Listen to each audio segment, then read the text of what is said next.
Ó lágbára o ẹ̀yin èèyàn, ẹ gbọ́ kí ni òótọ́ ọ̀rọ̀ tó wà nídìí awuyewuye tó ń lọ nípa ìyàwó Kunle Afod, ìyẹn gbajúmọ̀ òṣèré tíátà Desola Afod àti gbajúmọ̀ olórin fújì ní Sule Alao Malaika nípa pé àwọn méjèèjì jọ ní ìfẹ́ ìkọ̀kọ̀ papọ̀.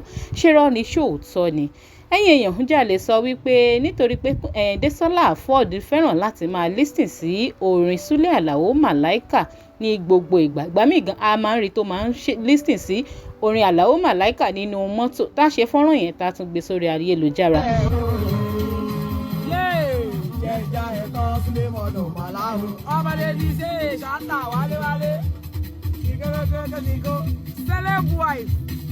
Happy birthday, ọmọ mi.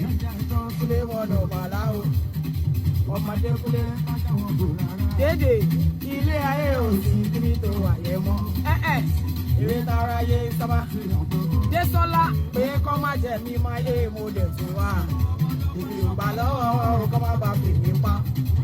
Ló jẹ́ kí n tẹ̀ pa mọ́. Ẹ máa gbọ́ lyrics orin. Bóyá àwọn ọmọ ògbóró náà wọn ò jà mọ́. Èyí tó yọ future nínú wọn ò jà mọ́ o. Wọ́n ló láyé wa àwọn òkèkùn. This is 42. Kọ́ má gbà lọ́wọ́ wọn ò gbà mọ́ o. Wọ́n láyé la fẹ́ jẹ a ò jẹ̀yà o. Wọ́n lówó la fẹ́ pa a ò pààyàn. Ẹ gbọ́ bí Desola Afod ṣe ń gbádùn orin Sule Alao Malaika. Ṣàwa lè sọ wípé nítorí ìdí yìí gan-an ni ọ̀pọ̀ àwọn míì ṣe ń wò pé bóyá òun pẹ̀lú Sule Alao Malaika jìjọ ní ìfẹ́ ìkọ̀kọ̀ papọ̀.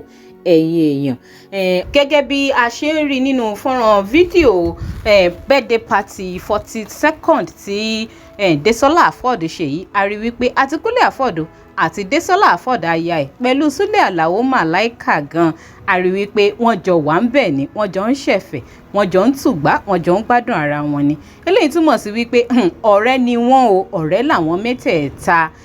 Ṣe rántí pé Desola gan jáde nígbà kan nígbà táwọn awuyewuye yẹn dúró sórí ayélujára pé bóyá òun àti Sule Alao Malaika ń jẹ́ wọ́n fẹ́ra wọn àbí nǹkan kan. Ṣe rántí pé Desola jáde ńgbà yẹn tó náà ní tán bá ní òun fẹ́ Sule Alao Malaika àṣepọ̀ òun fẹ́ náà ni. A lè sọ wípé bóyá torí pé àwọn mẹ́tẹ̀ẹ̀ta jẹ́ ọ̀rẹ́ tímọ́tímọ́ ló jẹ́ kí ó fèsì ọ̀rọ̀ bẹ́ẹ̀. Àmọ́ ẹ̀yin ayé ẹ̀yin èèyàn, àwọn tó ń gbérúmọ̀ káàkiri eléyìí ni láti confam fún wa wípé ọ̀rẹ́ báyìí làwọn mẹ́tẹ̀ẹ̀ta, torí àwọn mẹ́tẹ̀ẹ̀ta rèé tí wọ́n jọjọ́ ń ṣeré, tí wọ́n jọ ń ṣe ẹ̀fẹ̀. Ǹjẹ́ ó wá lè ṣeé ṣe pé ìyàwó Kunle Afod àti Sule Alao Malaika ń fẹ́ra ká dẹ̀ tún wájọ máa rí wọn papọ̀ bí eléyìí ní pàtí? Kí ló opinion ti yín? Ẹ máa bá mi jù sí comment. Ẹ jájọ wo fọ́nrán yìí.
ó lágbára ọ̀ ẹ̀yin èèyàn ṣe ti rí báyìí pé Desola Afod really like Sule Alao Malaika gidi gan ni torí orin ẹnìkan gan ló allow DJ láti máa play níbi birthday party ẹ̀. Ó lágbára ọ̀ ẹ̀yin èèyàn ṣe rí bí Desola Afod ṣàṣe ń dúpẹ́ lẹ́ẹ̀mẹwàá lọ́wọ́ Sule Alao Malaika fún bó ṣe surprise ẹ̀ wá síbi 42nd birthday party ẹ̀ tó ṣe láìpẹ́ yìí bẹ́ẹ̀ la dẹ̀ rí Kunle Afod náà lórí ìjókòó kódà òun àti Sule Alao Malaika wọ́n jọ ń sọ̀rọ̀ wọ́n jọ ń rapport papọ̀ which means wípé gbogbo awuyewuye tá à ń gbọ́ nípa pé bóyá nǹkan kan da Desola Afod àti Sule Alao Malaika pọ̀ bóyá wọn àwọn méjèèjì jọ ń lá píópíó ara wọn àṣepé irọ́ ni àhesọ ọ̀rọ̀ lásán ni.